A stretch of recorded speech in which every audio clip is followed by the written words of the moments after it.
The FedEx box sat on the polished concrete floor of the penthouse, its contents a secret promise. Leo had been tracking the shipment for weeks, a bespoke leather piece he planned to surprise Julian with tonight. A giddy anticipation fluttered in his chest, the kind a loyal dog might feel waiting for its master. He was imagining the look on Julian's face when his phone chimed, a single notification that flash-froze the warm blood in his veins. The image on the screen was bathed in the lurid, expensive glow of a private club. A boy, coltish and slender, was draped over a man, his eyes hazy and cheeks flushed with something more than just the dim lighting. The man he clung to was Julian. Leo's breath hitched. He shut his eyes, took a ragged gulp of air, then forced them open again, pinching the screen to zoom in. There was no mistake. It was Julian, his expression relaxed, almost bored. One hand rested casually on the back of the velvet banquette. The other was obscured behind the boy, likely circling a narrow waist. He was wearing the Tom Ford suit Leo had picked out for him that morning. Now, the jacket was draped over the boy's legs, and Julian's own shirt was unbuttoned halfway down his chest, revealing a swath of defined skin. A second message popped up beneath the picture. It was from the boy in the photo. He was sorry, he claimed, a wrong recipient, and the message couldn't be recalled. Leo read the words slowly, his eyes burning a hole in the screen. Ethan.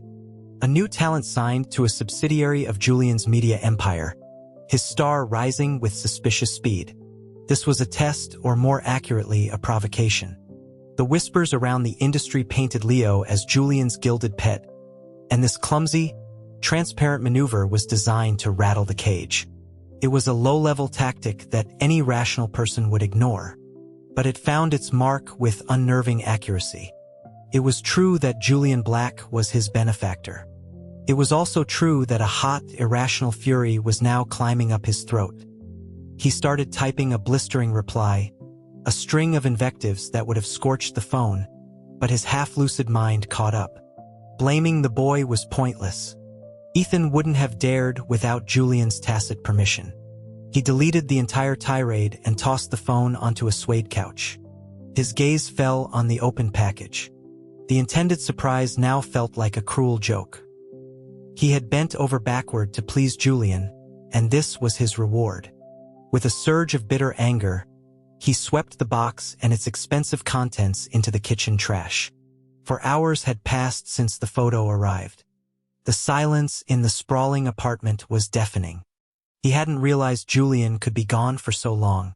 He wondered if Ethan possessed some secret talent, or if he himself had simply overvalued Julian's stamina. When the front door finally clicked open, Julian stepped in, shedding his overcoat. He was a portrait of financial power, encased in a custom Italian shirt that fit his athletic frame flawlessly. Exceptional looks, an impeccable physique, profligate generosity, and an almost unnerving skill in bed. Those were the qualities that had made Leo, a man who despised these very arrangements, compromise every principle he'd ever held. Julian didn't seem to notice the charged atmosphere. He closed the distance between them, his arms circling Leo's waist. His breath, smelling of mint and cold night air, ghosted across Leo's skin as he inquired softly about the surprise he had been promised. The scent of him, clean and familiar, caused the carefully suppressed emotions to surge anew. Leo pushed him back, the words a sharp retort. He asked what kind of surprise Julian could possibly be expecting. Julian froze for a beat, a brow-arching inquiry before a slow smile touched his lips. He presumed this was the start of a new game. Leo, being an actor, often pulled them into elaborate role-playing scenarios to sharpen his skills and inject some novelty into their lives. They had been forbidden stepbrothers, clandestine office lovers, adulterous strangers meeting in a hotel bar. Julian, with a patience that defied his ruthless public persona, always indulged him. It was that gentleness, so at odds with his cool exterior, that had drawn Leo in deeper than he ever intended. But a pet that develops feelings has crossed a dangerous line. He had grown comfortable, forgetting that a man like Julian would never limit his portfolio to a single asset. A kept man had to know his place. No questions, no jealousy, no scenes. Rather than wait to be replaced, he would orchestrate his own exit. He told Julian the theme for tonight was a couple on the verge of a breakup. The amusement vanished from Julian's face, his eyes darkening with a rare severity. His refusal was absolute. He stated that even in pretense, he refused to hear those words. Leo was the one left stunned. Did Julian want to maintain multiple attachments simultaneously? Being discarded was one thing, but being part of a collection was another. Perhaps sensing his tone had been too harsh, Julian's expression softened. He reached out to stroke Leo's hair, murmuring that Leo should head to bed, as he had some company matters to finish. He'd already eaten out and had no appetite for a meal at home. The excuse was so transparent it was insulting. Leo felt a wave of humiliation, thankful he had thrown the costume away. His heart felt like it was shriveling, but he kept his expression neutral. His agent's voice echoed in his head. In this kind of relationship, the most fatal sin was losing perspective. He had held on to his, and now he would make a voluntary withdrawal. He was gambling that, in Julian's calculus, he weighed more than Ethan. He was betting Julian would come after him. The next morning, he awoke to an empty bed. He rose, showered, and packed with a deliberate, unhurried pace. By the time he wheeled his small suitcase toward the door, he thought that he had given Julian more than enough time. Less than 4 hours had passed between his packing and his departure. Their beginning had been unconventional. Throughout his early career, Leo had deflected countless advances from powerful men, witnessing firsthand the wreckage they left behind. He understood it was a transactional world, but he had no interest in being the transaction. He'd made it clear to his agency upon signing. No quid pro quo. After a showcase one evening, his agent had approached him hesitantly, mentioning a major figure who wanted to make his acquaintance. Leo had refused instantly. The agent pressed, suggesting that having powerful friends made the path easier. Leo, annoyed, had gestured to a man leaning against a far wall, a tall, striking silhouette in the corner. He had retorted that he might consider it if the suitor at least had that man's face and build. His agent fell silent. The industry executives he'd met were uniformly soft, their designer suits failing to conceal their indulgent lifestyles, their breath a stale mix of cigars and single malt scotch. That man in the corner, however, was different. Elegant and imposing, he was impossible to ignore. Leo found himself stealing glances, wondering who he was. His agent whispered that this was the major figure. The man himself straightened up, nodding slightly in Leo's direction before introducing himself as Julian Black. Black, as in Blackwood Capital? The rumors had described the new head of the firm as another aging predator. This man looked nothing of the sort. Leo, feeling foolish, gave him a dismissive once-over and snorted. His agent quickly explained that Julian had just returned to the States to take over the family business. Leo's earlier pronouncement had boxed him in. To refuse now would seem disingenuous. Scrambling for an out, he blurted out something about not having any experience and that, for the sake of fairness, his partner shouldn't either. Julian's impassive face flickered with confusion before he slowly nodded, admitting that while he didn't see the relevance for a dinner invitation, he did, in fact, meet the requirement. Leo had assumed all powerful men were worldly, but Julian, fresh from years of insulated elite education, was a blank slate. And, to Leo's astonishment, he genuinely only wanted dinner. In the quiet of his hotel room, Leo's phone became his lifeline.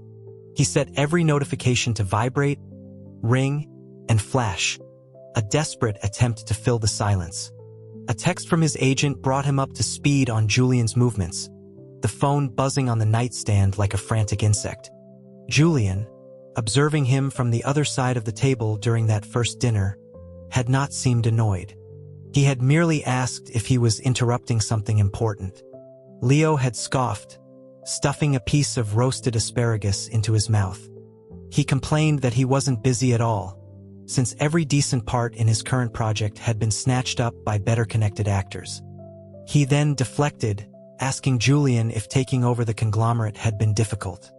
Julian had paused, his fork hovering over his plate. He'd admitted quietly that he was being stonewalled, that there was nothing to worry about. Leo, realizing he'd overstepped, was struck by his honesty. He wasn't skilled at offering comfort, but he could offer encouragement. He told Julian that the old guard was just resisting the inevitable, that he was the future. He added, with genuine sincerity, that a self-disciplined person was bound to succeed. Julian had looked up then, his amber eyes fixed on Leo, a slow, genuine smile spreading across his face. Back then, Leo had seen him as a gentle soul. It was only later that he discovered the ferocity beneath the surface, the ruthlessness with which Julian dismantled his opposition and solidified his control over the empire. As his power grew, so did the flock of admirers around him, yet Julian remained seemingly untouched by it all. Leo still remembered the end of that first night. Julian had walked him to his apartment door. A sense of relief should have washed over him, but instead, he felt a strange reluctance to see him go. As Leo reached for his keys, Julian had stopped him, his hand covering the lock. He'd looked nervous, his fingers tapping an unsteady rhythm on the doorframe. He confessed then that he had no interest in just being friends. Now, lying in a hotel room, Leo searched online for any trace of Julian and Ethan, but found nothing. When he and Julian had first gotten together, the gossip columns had lit up within a day. The current silence could only mean one thing. Julian was actively suppressing the story at its source. He was protecting Ethan. The thought sent a sharp pang through his chest. His eyes ached from staring at the screen, so he tossed the phone aside and stared at the ceiling, his thoughts a tangled mess. He couldn't bear to let Julian go, but he couldn't stand by, blind and deaf, while Julian was intimate with someone else. The phone rang, shattering the quiet. The screen lit up with Julian's name. A jolt went through Leo. He knew. Julian knew he was gone. He still cared. Leo's finger hovered over the answer button. He shouldn't seem too eager. He would wait 10 seconds. On the 8th second, the call ended. Disbelief washed over him. He immediately hit redial, his trembling fingers betraying his carefully constructed nonchalance. Julian's voice was tight. The housekeeper had informed him of Leo's early departure. Leo forced a casual tone, confirming it was true. Julian pointed out that he had no work scheduled for the day. He was checking up on him. Leo retorted, asking if he wasn't allowed a personal trip. Silence stretched over the line. Just as Leo was about to break it, he heard a faint, sycophantic voice in the background, addressing Julian as Mr. Black. Ethan. He was with Julian right now. Leo's fists clenched. He wanted to scream, but he had no right. He settled for a passive-aggressive jab, remarking that Ethan's media presence had been quite high recently and asking if the boy was proving profitable. Julian's reply was cool, stating that it was just a commercial appearance, one that Leo himself had been unwilling to make. It was true. Leo had always avoided events where he and Julian might be seen together. There was a muffled sound on the other end, Julian's voice growing distant as he addressed someone else. Leo held his breath but couldn't make out the words. A moment later, Julian was back, his tone clipped. He wanted an explanation for why Leo's personal trip required a 7-night hotel booking. And then he added something else, but before he could finish, the line went dead. Just as Leo was trying to process the abrupt end of the call, a new message arrived. It was from Ethan. A saccharine question about whether Leo had ever mentioned his romantic history to Julian, followed by a faux apology, claiming he had accidentally let it slip. Below the text was a link to a celebrity news site. The headline was about Ethan's impeccable street style. The article featured a picture of him wearing a distinctive jacket, one that belonged to Kai, Leo's ex-boyfriend. He had never hidden his past with Kai. It was common knowledge in their circle. They had broken up long before Julian came into the picture. but their relationship had been less a romance and more an alliance. Kai had been his support system during his most difficult years, the person he could count on. Kai knew about Julian, but Leo, ashamed, had framed it as a coercive arrangement he was forced into. Now, he was certain Ethan was twisting the narrative, painting a lurid picture for Julian. The cloying scent of manipulation made him sick. He paced the room, his mind racing. He wanted to tell Julian that it had to be either him or Ethan, but he knew who would be discarded in that ultimatum. He picked up his phone and shut it off. The hotel room door swung open. Julian stood there, the hotel manager bowing and scraping behind him before discreetly closing the door. Julian's gaze swept the room, sharp and assessing. A palpable tension eased from his shoulders when he confirmed Leo was alone. He assumed this entire flight was because Leo was angry he hadn't played along with the breakup scenario. The misplaced assumption fueled the fire of Leo's anger. He tried to shake off Julian's approaching hand, but Julian was faster, his fingers closing around Leo's chin, forcing their eyes to meet. He said he had seen the discarded items in the trash that morning. He apologized, admitting he had been preoccupied the previous night and had failed to notice Leo's mood. He asked if it was too late to make it up to him.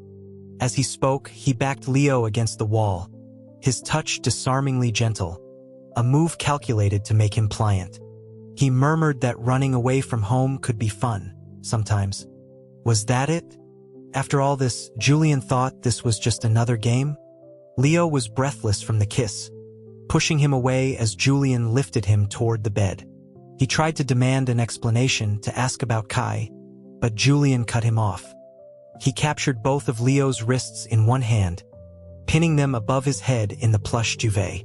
He loomed over him, a soft, dangerous smile playing on his lips, his voice husky.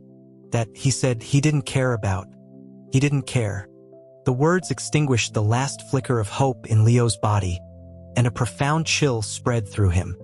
Any normal person would care about their lover's past. Then the cold realization hit him. He wasn't Julian's lover. Theirs was a relationship built on currency and convenience, status and desire.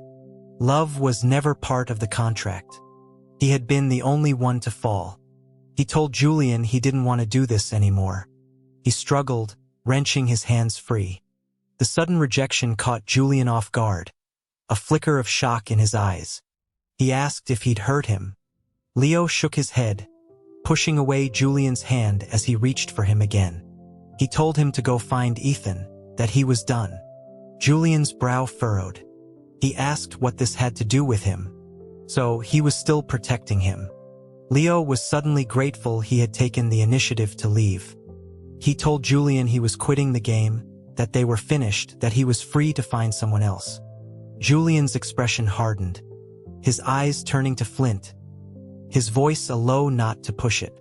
Then his mouth was on his, no longer teasing but violent and consuming. Leo fought for air, his lungs burning. With a final surge of strength, he bit down hard on Julian's tongue. The taste of blood filled their mouths. Julian recoiled, his chest heaving as he stared down at Leo in disbelief. He asked if he was serious. Leo turned his face away, his trembling finger pointing toward the door. He told him to go. After a long, tense silence, the door slammed shut, and Leo slid to the floor, his body trembling. His agent was horrified by his appearance the next day, fretting that he wasn't camera ready. It had just been one sleepless night, but in the harsh morning light, his dilemma was painfully clear. He wanted to be with Julian, but he needed Julian to love him and only him. It was an extravagant hope, fundamentally at odds with the nature of their arrangement. The hypocrisy of his own position was nauseating. He looked at his schedule. It was just a daytime variety show. He could manage. His agent hesitated, explaining that Kai's group had been added to the lineup at the last minute and that it might be sensitive. It had been a while since he'd seen Kai. Compared to his own predicament, Kai falling for his straight co-star seemed almost more tragic. He needed to talk to someone, and Kai was the only person he could truly call a friend. He told his agent he would go. He arrived early for the recording. Thanks to Julian, his career had flourished, and he was now treated with a deference that had once been unthinkable. His eyes scanned the craft services table, laden with artisanal pastries and exotic fruit. It was Julian's signature move, a way of ensuring goodwill for him on any set. Even now, after their fight, the arrangement stood. Or perhaps it had been pre-scheduled, an automated gesture of ownership. He was nibbling on a small piece of cake when Kai walked in. The familiar sight was a balm to his frayed nerves. He threw his arms around him, ignoring Kai's grumbled protests. A prickling sensation on the back of his neck made him turn. He met the hostile glare of Kai's acting partner, the man he was forced to feign a romance with for the fans. The look in his eyes was anything but straight. It was possessive, sharp enough to flay him alive. Leo took a small step back, a flicker of amusement cutting through his misery. Interesting. After the recording wrapped, he caught up with Kai, feeling a pang of nostalgia for their simpler days. His agent was buzzing his phone, nagging him to reconcile with Julian. He was about to hang up when he noticed a familiar black sedan parked down the street. He turned on his phone's front-facing camera, pulling a protesting Kai into a selfie. He told Kai to relax, that it was just for his private collection, as he zoomed in on the reflection in a shop window. It was Julian's car. His heart began to pound. Julian had no business being here. Was he waiting for him? Claiming he didn't care, but jealous of Kai after all? A reckless idea took hold. He leaned in close to Kai, tilting his head so that from the car's perspective, it would look like they were sharing an intimate moment. He waited, expecting the car door to fly open, for Julian to storm over and drag him away. He held the pose for a long moment, then risked a glance. The space where the car had been was empty. Later that night, beer cans littered the floor of Kai's apartment. Leo was scrolling through his phone when he saw Ethan's latest social media post. A picture of a cart laden with expensive coffee and pastries. The caption read, "Work fuel from Mr. B." The same gesture. He was just one of many receiving Julian's calculated generosity. Rage, fueled by alcohol, boiled over. He found Ethan's number and dialed. A torrent of unfiltered fury poured out of him. He called him an antiquated, two-faced parasite and told him to stay away from Julian's depreciating asset. Ethan feigned shock and fear. Kai tried to calm him down, telling him not to give the boy ammunition. Leo knew he was being irrational, but he couldn't stop. He threw the phone and buried his face in Kai's shoulder, sobbing that all men were the same. Kai gently pushed him away, pointing out that the call was still connected. Just as Leo grabbed the phone to hang up, he heard a sound through the static on the other end. A low, familiar voice. Julian's voice. He must have been drunker than he thought, because when he looked up, Julian was standing in the doorway. He thought it was a hallucination and waved a hand through the air, accidentally connecting with Julian's face. The slap echoed in the quiet room. How had he found him? Julian stood silhouetted against the hall light, his expression unreadable. Leo feigned unconsciousness, mumbling incoherently. He felt Julian lean over him, his warm breath on his forehead. His eyelashes fluttered with nerves. A low chuckle escaped Julian's lips, and his hands moved to slide under Leo's neck and knees. Leo instinctively tried to roll away. Julian paused, his voice a whisper meant only for him. He warned that for every second Leo delayed, another of his endorsement deals would be terminated. Leo immediately went limp. Julian lifted him effortlessly and carried him out. He maintained the charade all the way to the underground garage of Julian's building. Julian had surely heard him call him a rotten cucumber. He risked a peek through his lashes. Julian's hands were on the steering wheel, his fingers drumming an impatient rhythm. The scene was unervingly similar to that first night, yet entirely different. Julian's voice, when it came, was raw with a frustration Leo had never heard. He accused Leo of exploiting his feelings, of pushing every boundary because he knew Julian couldn't leave him. The words like "you" and "can't live without you" sliced through Leo's drunken haze. He bolted upright. The question of whether Julian liked him exploded from his lips, loud in the confined space. Julian stared at him, baffled, then laughed without humor. He asked what exactly Leo thought they had been doing for the past year and 2 months. It was a relationship, he said, not a sponsorship. He reminded him that he had wanted to start as friends, but Leo had been the one to drag him to a hotel on their 3rd meeting. The realization hit Leo like a physical blow. The entire narrative, the power dynamic, the heartbreak. He had constructed it all himself. He had been so lost in the role of the kept man that he never considered Julian saw him as a partner. Julian opened the car door and came around to Leo's side, pulling his stunned body out of the seat. He carried him to the bedroom and dropped him onto the bed. He intended, he said, to continue what they had started at the hotel. But Leo's mind was finally catching up, questions tumbling from his lips. The coffee, the coat, the 4 hours he spent with Ethan. Julian paused, his frustration mounting. He clarified that his disinterest was in Leo's past, not his present. He admitted the driver had been sent to pick Leo up from the studio, and that seeing him with Kai had been infuriating. A tiny, triumphant spark ignited in Leo's chest. But he was still fixated on the photo. The accusation tumbled out in a rush of aggrieved words. Julian's expression shifted from frustrated passion to confusion, then to a dawning, grim understanding. He demanded to see the photograph. A single glance was all it took. He explained he had been at a smoke-filled fundraiser that night and had stepped out for air to clear his head before coming home, not wanting to reek of cigars. The photo, he assured him, would be dealt with by morning. The confession hung in the air, clearing away some of the poison, leaving the cloying atmosphere of their fight to finally dissipate.